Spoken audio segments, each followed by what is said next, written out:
Hey everyone, welcome. This is our first Learning Room live session. So if you didn't get an opportunity to join, I have started the recording and you will be able to watch the recording. We'll post it in our Teams channels in the Learning Room Live. Plus, there will be coming shortly a YouTube channel that where all our recordings will live. So welcome. My name is Sarah Kong and I'm joined with Neeraj. Hello, Neeraj. Hey, hi everyone. Welcome.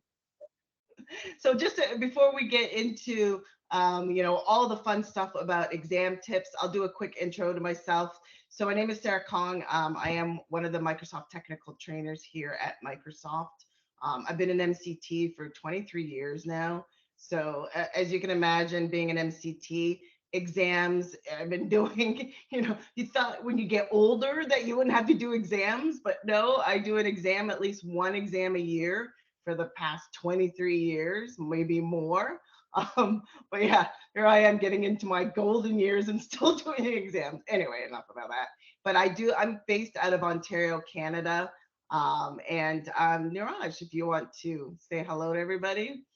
Absolutely. So, my name is Neeraj Kumar. I'm based out of Delhi, India, and I love traveling and I love MMA and any sport for that matter. So, you'll find me playing some sport or the other. And I've been a solution architect before this role. So, I worked in 45 plus companies designing solutions for those companies. And currently, I'm working as a Microsoft technical trainer in the MTT team along with Sarah. Yeah. Yeah. So, well, Neeraj, you said you love to travel. So have you been to Canada yet? No, not yet. I think What? I was waiting for you to invite me. Oh, you're invited. You're invited to come to Canada. There you go. Yeah, it's good. I've never been to India, so I can't, there's that too. So I've never I'm been inviting there. you as well. Please do come.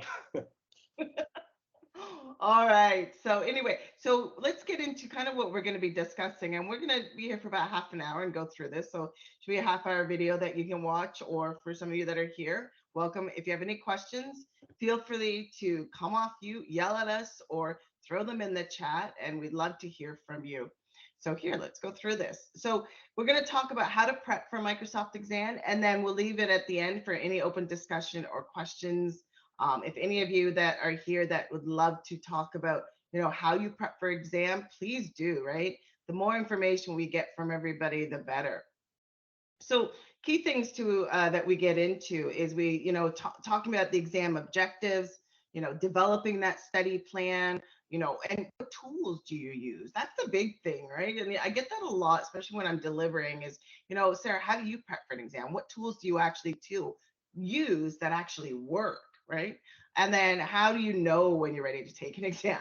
Because you think you are, and then you go take that exam, and then you fail, and you're like, oh no. But I don't know. And I'll be honest, Niraj, I don't know if you want to be honest, but I've failed probably 5 to 10 exams. How many of you failed? Have you failed, Diddy? I failed one. So I think What? labs were introduced recently at that time, and I was not very sure of how the labs are going to work. So I failed one exam. But I prepare rigorously. So I always feel like I'm never prepared, right? Before I take the Yeah. exam. So I basically over dedicate my time and basically take a lot of time to prepare. So I feel like maybe the success rate has been good. But I think you have worked for 23 years. So you're already had worked on a lot of different areas. So I think I've not Yeah. passed or failed that many exams, but I prepare a lot when before taking the exam. See, maybe I do it the wrong way then. I guess we need to meet in the middle because I don't prepare, right? I will sometimes take an exam to know what's on it, knowing that I might fail, so then I can study better and then pass it. I Like, don't know if that's a really a good way to do it. Maybe because here at Microsoft we get our exams for free. So it's kind of like I don't have to pay for it. So if I fail, no, I'm just kidding. Just kidding. Don't do it. you're But yeah, failing an agile approach. So I like that approach as well. So why not? I do yeah, more.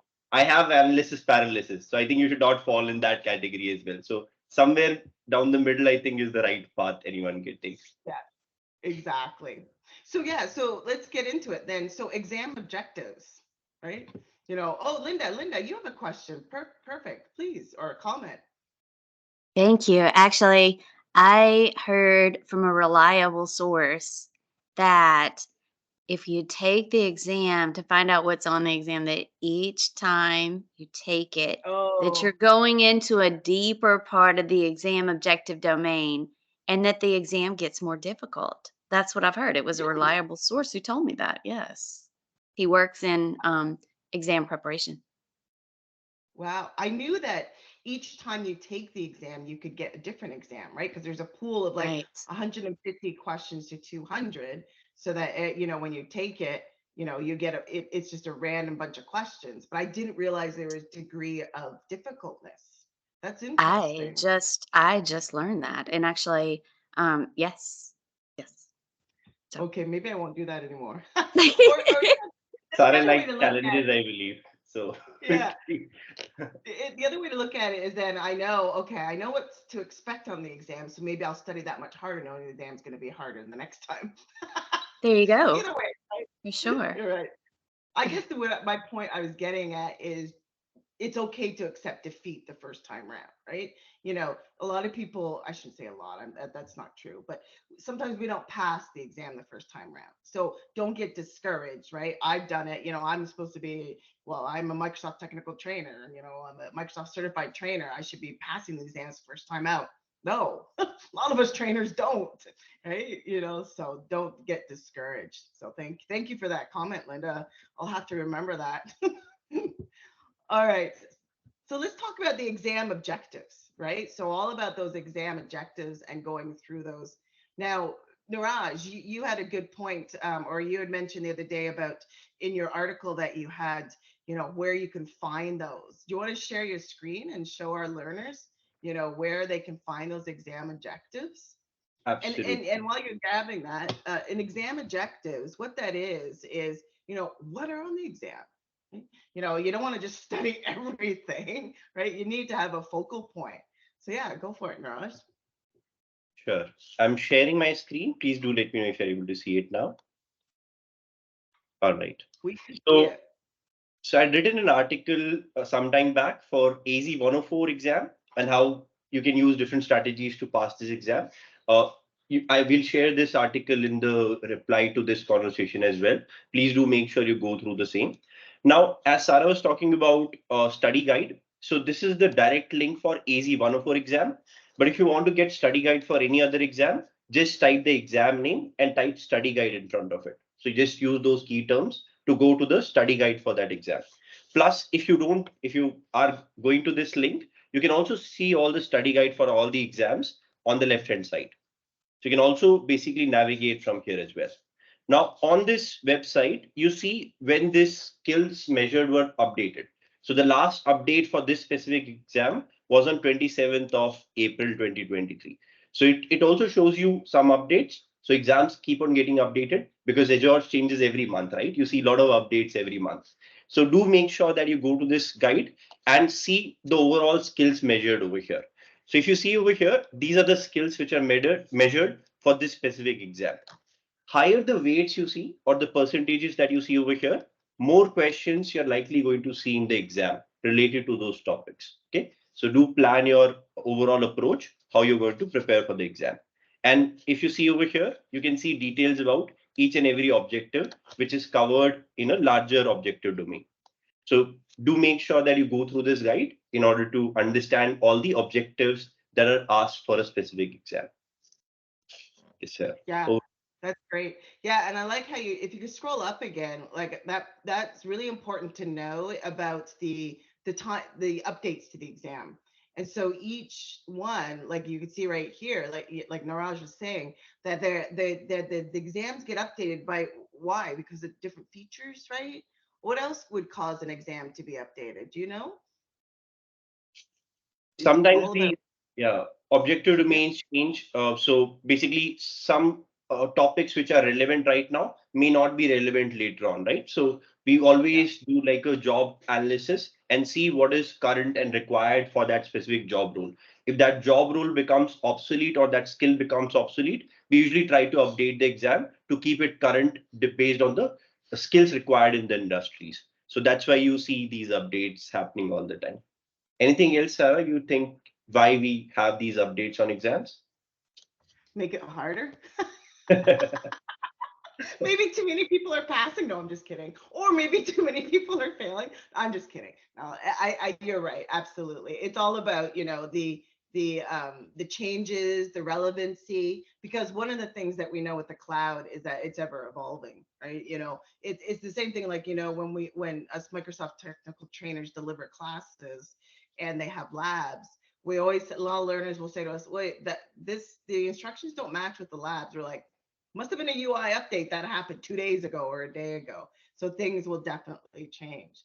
So yeah, so this is something that, when you're prepping to take an exam, this is the first page you should hit, right? Absolutely.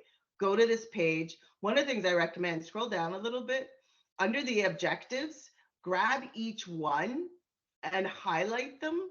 And then, so for example, like create users and groups, grab that, throw it into a Bing search, and then look for the articles that start with learn in the URL learn.microsoft.com. Those are the ones you want to read, because those articles are pulled from, the exams, right? So for, yeah, right here, perfect. Always grab that, because they're the that's where our content comes from the exam. And the other thing too that's really cool about these links too, when you do a search, if you're doing a search and then you put it in the Bing search and then also put in quick start or configure, then that also gives you the hands-on, right? So with what the article that it's going to find is, it's going to find right there, how to create things. And so now, as you keep scroll, if you scroll down a little bit, Neeraj, you'll see that it gives you step by step on how to do things. So not only are you learning, the content and the concepts, but you're also can then go and search a quick starter configure article, and then in a subscription that you can get for free, just our free accounts, you can try this out for free. So really handy to do all of that. What else? Yeah. So that's your first main step in there, right? Get your exam objectives and know exactly what you're in for in the exam. And then what do you do next, Neeraj? Once you know the exam objectives, what would you recommend would be the next thing to do?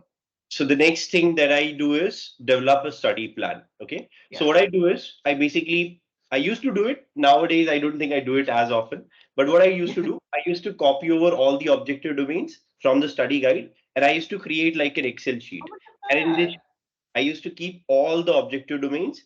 And then what I used to do, I used to always book my exam, let's say on the first day of May 2023, right? And what I'll do, I'll have a plan, like I'll take the exam in the next 1 month or 1 month, 15 days. And then I'll basically go through all the objective domains every day. Once I'm done with all the objective domains, I also dedicate some time for module labs and also some practice exams. We'll come to how you can get access to some of those practice exams. But this is how I used to work on this. And when I used to score like more than 95% on these practice exams, I knew that I understand all the topics and all the things which are covered there. And if I did not understand any topic, I used to try and go back and study on that topic and then come back and take some of those practice exams. So after this, basically, I used to I don't take more than like 1.5 months to prepare for the exam, because you lose the motivation to take the exam, right? So I Yeah. always made sure that I take the exam within 1.5 months, not more than that. Yeah, that was what I was gonna. I like the way you said that, because one of the things that you really need to do with the study plan is set a goal, right? I know people sometimes will like not book the exam because they're like, oh, I don't want to commit, but you have to commit, right? If you don't commit a book date, Mm. like an actual exam date, then you're gonna keep putting it off and procrastinating. If you're anything like me.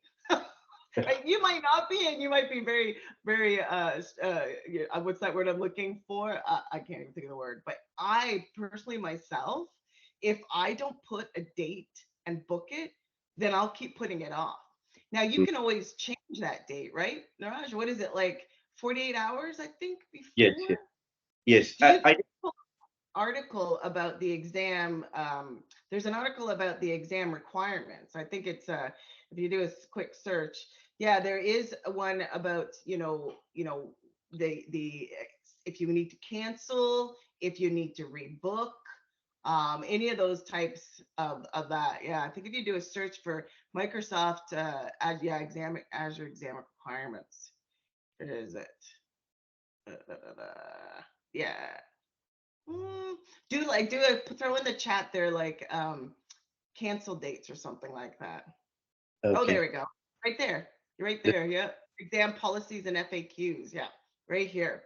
So we'll make sure to put these links that we're showing you in the post with the recordings. And then from there, you can see that. Yeah. So the right there, right. Yeah, you got it. There we go. So this is your exam policies and FAQs. So what I'm getting at is like, yeah, let's say you book an exam for a month out, but life happens, right? And you can't you haven't had given yourself enough time. Then don't procrastinate and study, like 2 days before. Trust me, been there, done that. That's why I failed more than 5 exams. I'm like, oh, I'll just take it. I'll just procrastinate. You can reschedule that exam and put it out. So, Right. or put it I longer. think it Yeah. is 24 hours. So the rescheduled policy Oh, is for 24 hours. So, but I'm with you. So we also procrastinate and we don't take the exam until we actually feel like we're ready to take the exam, right? So we do have this option. But I think there are some limits to it. So how many times you can reschedule. So please be mindful exactly. that you read that as well in the FAQ. Yeah, you're right. I think you can't keep rescheduling it. You're better off just canceling it and getting your money back until you can know that you've got a commitment, and you can't get your money back, right? Like if you cancel, I think that one might be 48 hours is where I heard for canceling. So this is good. So yeah, so set up your exam objectives, and as Neeraj and I are talking, I'm doing a little whiteboard here too that I'll post in the channel as well with it. So set up your exam objectives, right? And that gives you the information about changing of dates, what is on the exam, and then develop a study plan, right? So go through. I love your calendar option there. Like putting the exam objectives for each exam objective, put it on a day, right? And then really force yourself to learn about that objective that day. So the other thing, what's next in your plan? Right. So also everybody is different, right? So your time, or I'll ask this question with you to you, Sarah. Do you think everybody will take same amount of time to prepare for the exam, or do you think everybody takes different amount of time to prepare for the exam? Oh, I take months, and I know some people can do it in a week. I think it's all based on your knowledge going into taking an exam, right? Absolutely. So if you're already experienced working on those services and you work on it on an everyday basis, the overall time that you'll take to take the exam will be shorter in comparison to someone who's starting out on that service, right? So what we want you to do is we want you to basically be aware about your learning style and dedicate enough time to study for it. So you can dedicate, let's say, every morning you study the best. So you start your study plan from 6 a.m. to 9 a.m, or maybe dedicate like just 1 hour every day to study for that exam, or maybe you prefer studying over the weekends. So you can also think about creating a study plan where you cover most of the objectives over the weekends. But just be mindful, if you're going for weekends, it can take some time for you to retain those topics in your long term memory. So do make sure that you revise the topics again and again if you are having a Oh long yeah. period of time before you actually study these topics. I know one of my favorite sayings when I talk about exam studying is that it's all about repetition, right? Repetition is key. Repeat, repeat, repeat, and then it gets into your head. You got to develop that muscle memory of that, and looking at reading something, and especially when I deliver classes, people are taking the class for the first time. They're like, how can I don't I forgot what you talked about yesterday. And I'm like, well, of course you did. This is the first time you learned it. I didn't expect you to fully absorb it and remember it and retain it as long as you fully understand it. And that's, all about teaching, right? Understand what I'm talking about, but to remember it and retain it and know how to do it right away. Wow, that takes a special person. And I want to be your best friend, but no, it's very difficult to do that. So good. So I, this is a good yeah, segue. for it. Yeah, this is actually a good segue to talk about how you can retain this information. So for me, what works is I usually create these mind maps. Okay. So using these mind maps, I'm able to remember or correlate the different services that are connected over here. So for example, if I'm preparing for AZ 500, I'll create a mind map of all the objectives which are covered over here. And if I want to deep dive into certain topics, I can then connect this idea with some other idea. And then I can deep dive and remember these topics for a longer duration of time. The other thing Yeah. that really works for me to remember these things is actually like a storytelling framework. So what I do, I draw out or think of a story on how I'm going to understand this problem, and I'm going to remember this problem. So if I remember it like a story, it becomes easy for me to remember those topics as well.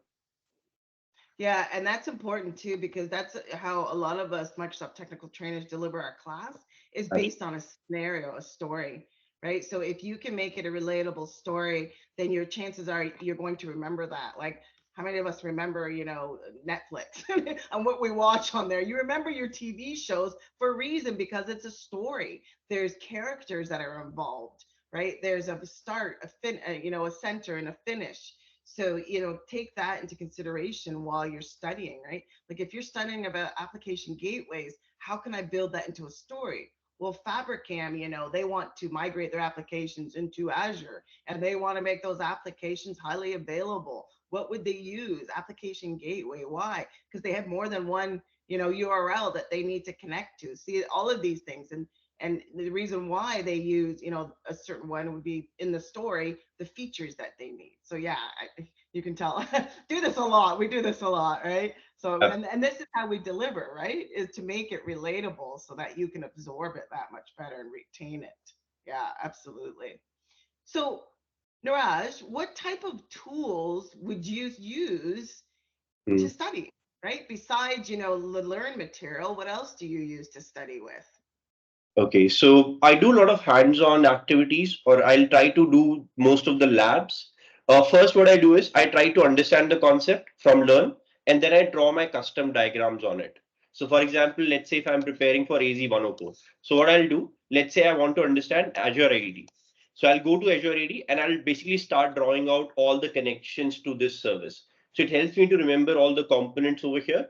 Once I have understood all the different components and I have like an overview of this service, then I'll go for hands-on activities. So I'll do some labs, I'll try out different things to understand that topic at a deeper level.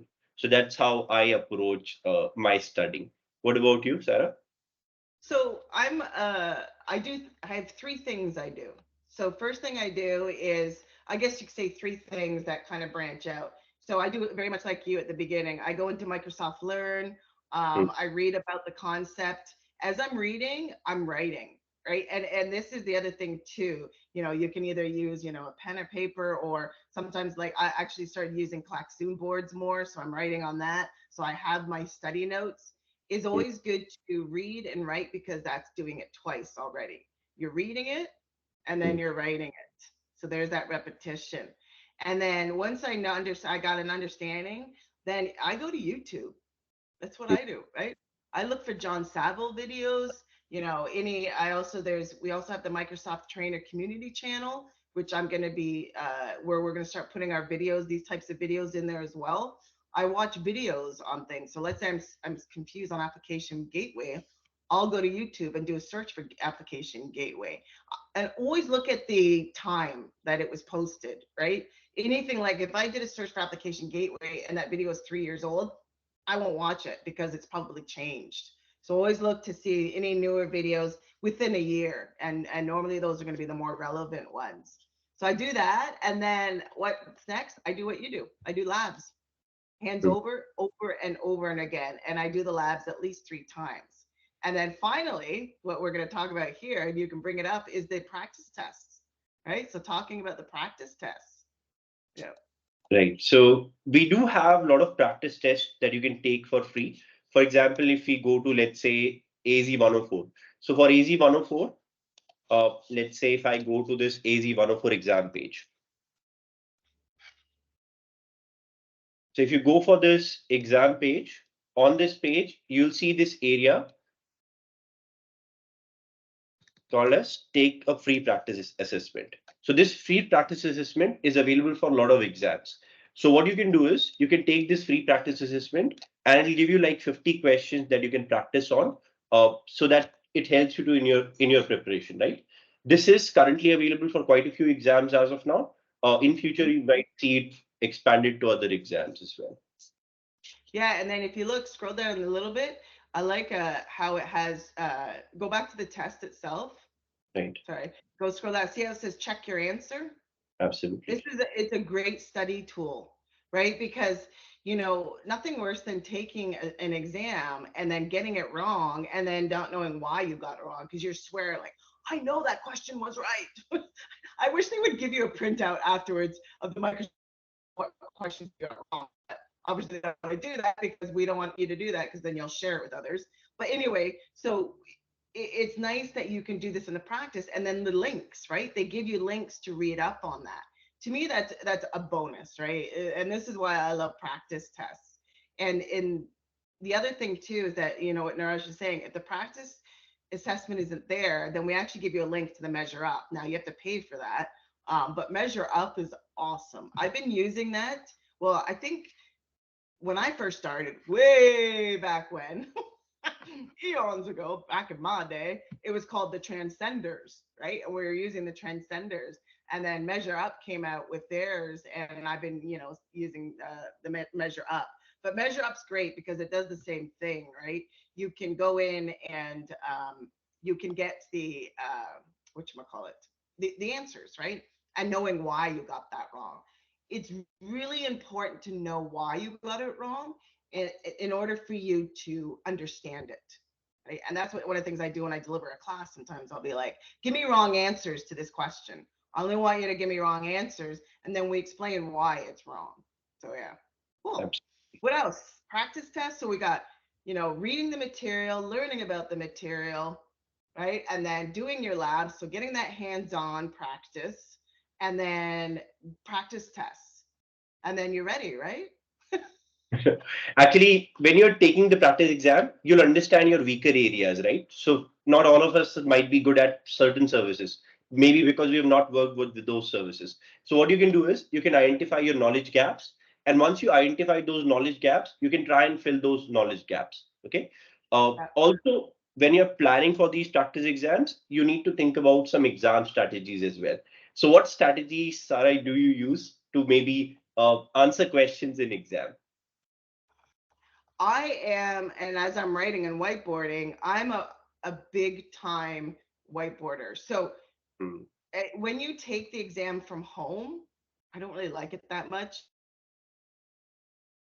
A piece of paper and a pen. So as I'm reading the exam question, I'm literally writing out the key points, right? So let's say you get a question about load balancers. Then, the key points is the company, and I write out, the key points. I'll even diagram it, right? As they're saying, you have a company that's got a on-premises environment, plus they have 2 offices, and I'll diagram it and whiteboard that. It helps me focus on what the question is. Hmm. Um, if it's a short question, I look right to the answers first. You ever do that, Trick? You read or not the answers, the choices. I look at the choices first. I'll read the choices first, and then I'll read the question if it's a short one. Because when you read the choices first, a lot of times you already know 2 answers are wrong and then 2 answers are right. And then you can focus better on what the question's asking. That's a couple things I do.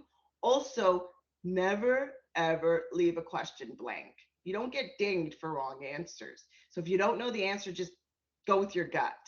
And if you don't know the answer, you can mark that question and then come back if you have time at the end of the exam to kind of focus more on it. But never spend more than mine is 2 minutes on a question if I don't know the answer. If I don't know it after 2 minutes, then I mark it and then move on. What do you do? Right. So my strategies are very much aligned to yours as well. I think these are some of the best practices everybody's following, but I think we don't know yet. But I think today we know what strategies all of us are following. So I use, adding to what you said, I use keywords as well. So for example, if I see SMB, NFS in the question, I automatically think this is related to Azure File Services. If I see SAML OAuth, I automatically relate it with Azure Active Directory. Uh, I don't draw out anything in the exam. So what I do is I try to create like a mind palace. So what I'll do, I'll basically think of my home. I'll think of my living room. I'll think of my kitchen and all of those areas. And I'll try to place all the services at different areas. If it is like a case study, if I'm doing a case study, I'll try to basically align it to that mind palace and think of how I can approach or go to a solution. That's how I do some practice on the case study part.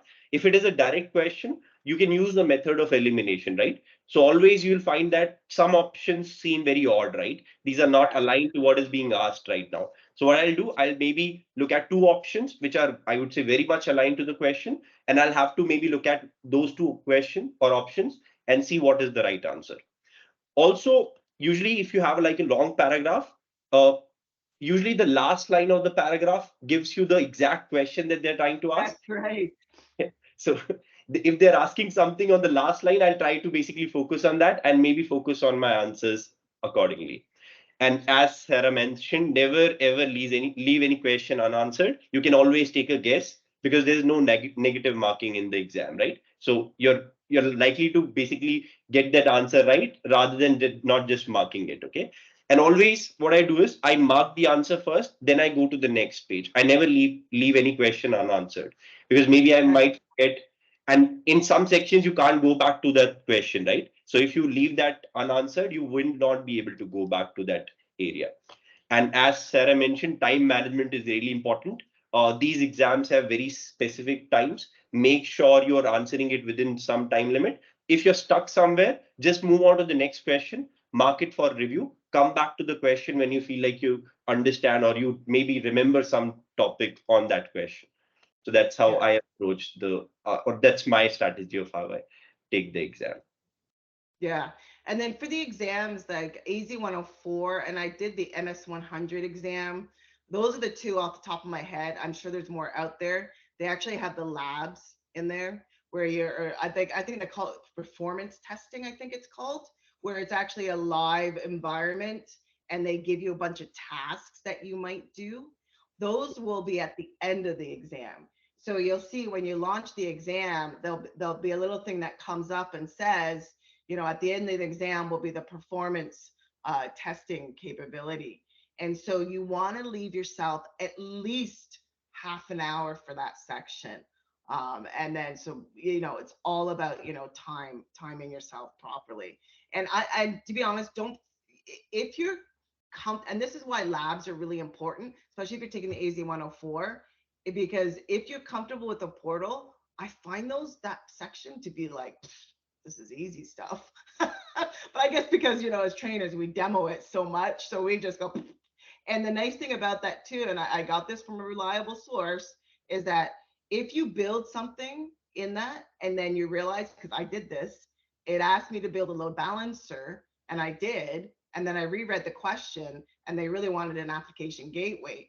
And I built the load balancer. So I went into the lab and I deleted it and then built an application gateway. That's fine. They don't look at you deleting anything as long as the end result is what they're asking. So it's okay if you do something and have to delete it. Good. And, And then and what else?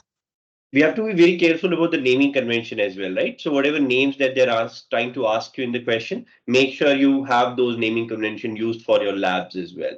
So that's also Yeah. really important point. Right. So also in some exams, you need to definitely have a lot of knowledge on different services, especially for the architect level exams, I would say.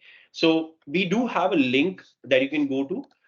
This link talks about all the services and it gives like a one liner about all of these services. So what we would want you to do is uh, just create an Excel sheet, write the service name, some category, like it is part of compute or some other area, and basically look at the purpose of that specific service.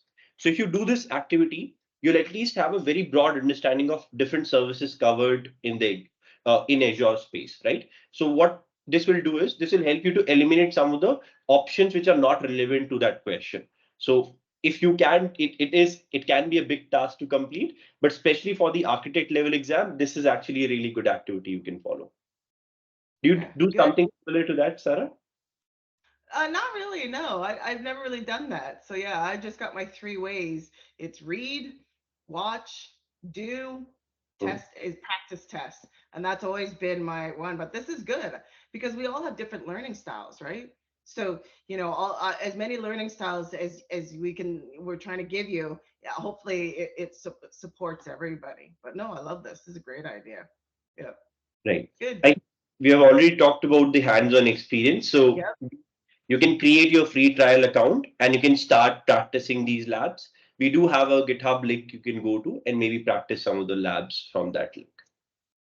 Yeah, that's great because the GitHub, and just so you know, like every course that we offer there that has labs, I should say, if you go to GitHub and you do a search for that course catalog, so let's say AZ305 or AZ500, and again, look for the learn .microsoft.com result, that'll give you the labs as well as the lab files, and you can just do the labs on your own. That's nice. Yeah. Right. All So we right. have already, yeah, we have already talked about the study content. The key takeaway from that is just type whatever service you're trying to study for plus Microsoft Learn. You will basically Yeah. go to the right article. Yeah. All right. We also have some exam readiness videos. So for some of the courses, you can watch these videos. These are like 15, 20-minute videos. For example, for 104, you will find the summary of all the objectives. So you can just watch these videos and understand the different topics covered in this specific exam. Yeah. Good. What else we got? We Oh, the also have sand. yeah, exam sandbox. So if you're very new to the UI of the exam, this is actually a link which is there on all the exam pages. So for example, if I search for AZ 104 exam, on this page you will find this exam sandbox link over here. So for all the exams, you'll find this sandbox link available to you. If you go to the sandbox link, it talks about how to take the exam, what are the different options available to you. So you click on yes over here, and you basically go through all the options or objectives which Oh, are I'm getting nervous seeing this. Uh, uh.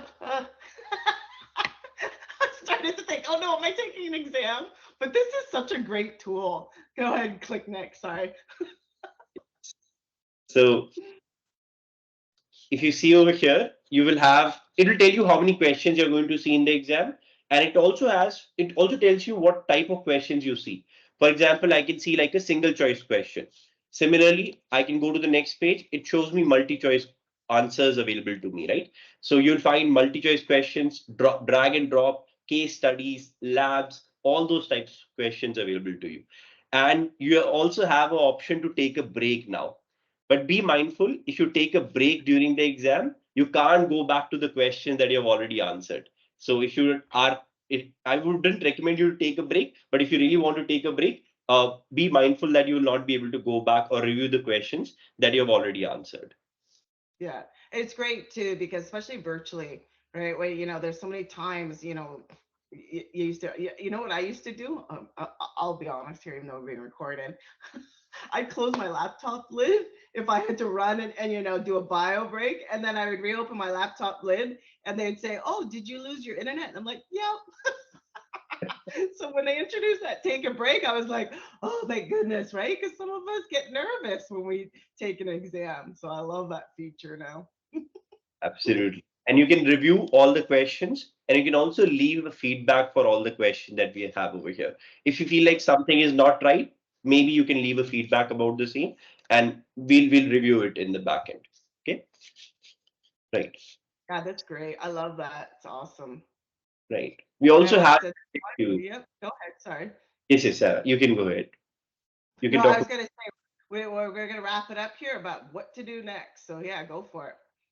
Yes, yes. So you can also read FAQs about these things, and basically different exams will have different times. So your ARB or advanced role-based exams will have around 100 minutes if it is without lab. If it is with lab, it will be around 120 minutes. Fundamental exams are there for 45 minutes. Okay, and you have to basically have 700 marks out of 1,000 in order for you to pass that exam. Okay. So yeah, this is all that I wanted to talk about. And here's the thing, and this is what I always say to everybody, I am an overthinker when I do exams. Like I'll sit there and I'll read the question and then I'll reread it and then I'll write it down and then I'll answer and then I'll look at my answer and then I'll read my answer again and I'm sitting there going, oh, and then I'll change it. And so because of that, and because I'm such an overthinker in that sense, is that I never, very rarely get over 800 in an exam, because I know for a fact that I will change the answers to my questions and then I just ruined it. They always say go with your gut, right? Mm. And I don't, because I'm like, well, maybe they meant this. And so the other day I took, what was it? Uh, the SC2, what was it, SC100? No, it was one, I can't even remember. And I got 856 and I was like going, yes, I'm so smart. Meanwhile, people are like, I get 900 all the time. And I'm like, I don't care. But it's because it's my fault, right? So what I'm trying to get at is try not to overthink it. Go with your gut. Don't listen to me. Literally go with your gut, because 9 times out of 10, you're right. Yeah. Absolutely. How do you, yeah. And 700 is a pass, right? Who cares? Yeah. Pass is a pass. So it doesn't matter if you score like 1,000 or a 700. Nobody's going to check your scorecard, right? You'll just get a badge for the same. Wait. If I got 1,000, I'd be bragging it from the rooftops. I'd be posting it on LinkedIn and go, got 1,000, everybody. But anyway, so all right. I don't know that. I think that was great. Anything else that I can't think of anything else really to discuss. I think that was good. No, We I got think it all. we'll post all the links and all the helpful resources in the conversation, and we'll also share the whiteboard that Sarah has created. To You can basically go through it, and if you have any questions, queries, you can always reply to the conversation, and we can pick up any questions you might have.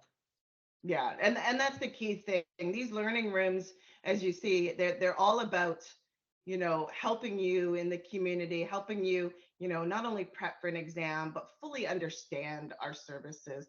The learning rooms aren't just to pass an exam. If you have any questions about a topic or a service and you want to dig a little bit deeper in it, let us know, right? We're the Microsoft employees. We have our product managers, on a phone call away. We can help you with that. However, we're not consultants, right? So, but yeah, as long as, whatever you need, just let us know and post that in there. Right. Absolutely. And I'm waiting for you to score 1,000 because I want to see your reaction. I'm gonna record a video of me doing like the happy dance. Do, do, do, do, You do, have to. do, do. And then I'm gonna invite everybody to Canada to have a big barbecue and everything. No, I'm just kidding. All right, now I'm getting all excited. Now I'm gonna really try for that, Neeraj. Next exam. My next exam, I think I'm gonna do the SC, one of the STs. I think I did the ST 300. I can't even remember. It's been so long. All right. Anyway, I'm rambling. Okay, everyone. Thank you for joining, and thank you for watching the recording. If you would like to see any more live sessions about a particular topic, please post it. One of us trainers will, learning experts, and trainers, most world trainers, but one of our learning room experts would love to do a session. So please post any ideas for any live sessions. Final words, Neeraj? No, I think you've summed it up. So I'm also preparing for AZ 204. So I'll also update all of you how I did in for that exam. And that is a dreadful exam for an infra person. So I feel like I'll definitely update all of you on that. And thank you so much. And we'll see your comments and we'll see your reactions on this recording. Great. Thank you, everybody. Bye.